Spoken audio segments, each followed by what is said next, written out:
Espero que quan el senyor Lozoya dia eliminar a esos partidos, suposo que ho diria en un to retòric o poètic, no? La seva vena poètica o musical, no ho sé, jo m'he sentit amenaçat i més després de les coses que ha dit. Això ho diu Eva Máñez, que és una fotoperiodista acreditada que té una carrera darrere y diu: la policía golpea y detiene a un sin techo con enfermedad mental durante los altercados tras la concentración en apoyo a Pablo Hasél, una chica que intenta mediar diciéndole a la policía el estado de este hombre es detenida también. Ha ocurrido en Guillem de Castro, frente al parque donde pernocta esta persona.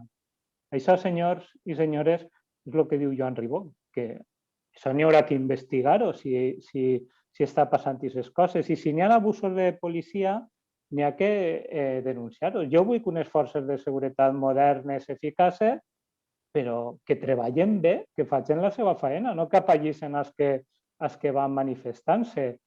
Un membre de les Corts Valencianes, en els braços en alt, caminant, arriba un policia i l'unfla porraes, per què? No sé.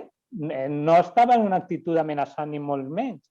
I les imatges que se venen en Apunt Mèdia, perquè vostès que quan no estan en Colom i en Vox se diuen liberals, pues suposo que les imatges en Apunt Mèdia les hauran vist. És la policia qui carrega en València, estem parlant de València, contra els manifestants que estaven cantant i manifestant-se pacíficament. Però és que, a més, els valencians ja sabem molt d'això, no? De la policia que vostès defenen, inclús amb una vena als ulls, pues sabem molt dels abusos policials i sabem molt de la inhibició policial segons qui se manifesta. Només n'hi ha que veure les agressions crec que fa 2 o 3 anys en les manifestacions del 9 d'octubre, que quasi és un clàssic, que la policia mira cap a un altre costat, o com dia abans la portaveu de Podem, quasi que estan fent-se fotos en els ultres de la dreta que estan allí. Vull dir, no se pot dir defenem el marc constitucional i al mateix temps obviar que això està passant. Si les forces de seguretat de l'Estat han de ser un garant de la seguretat de la ciutadania, ho han de ser, però en totes les de la llei. No pot ser que ho diga que és militar i tal, que diga que van a matar a no sé quants milions de persones i així no passa res, o que se manifesten amb símbols preconstitucionals i diguem barbaritats en Madrid i que no passa res. Vull dir, doncs no, això no pot ser. Entenem que en aquesta moció el PSOE ha fet un esforç per també integrar part d'aquestes preocupacions. Vull dir, evidentment, defenem unes forces de seguretat i recusem qualsevol atemptat o qualsevol acció violenta. L'altre dia, en Atrapa'l si et pot, en Apunt Mèdia, un programa de preguntes, una pregunta era: quan Joan Fuster va patir un atemptat, quantes persones se van investigar? 0 o 9? Doncs no vaig a dir la resposta, perquè a poc que se sàpiga és òbvia.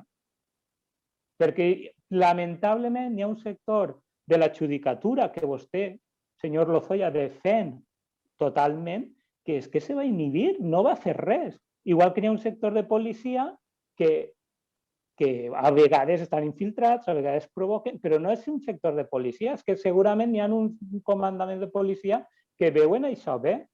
I vostè s'escandalitzava de que una força política demanara l'indult d'un senyor que més o menys gràcia canta o diu unes barbaritats que jo no compartisc en absolut. Però és que en 1988 el Partit Socialista, el seu ministre Narcís Serra en aquell moment, va firmar l'indult del general Armada, que només era un dels responsables del 23F.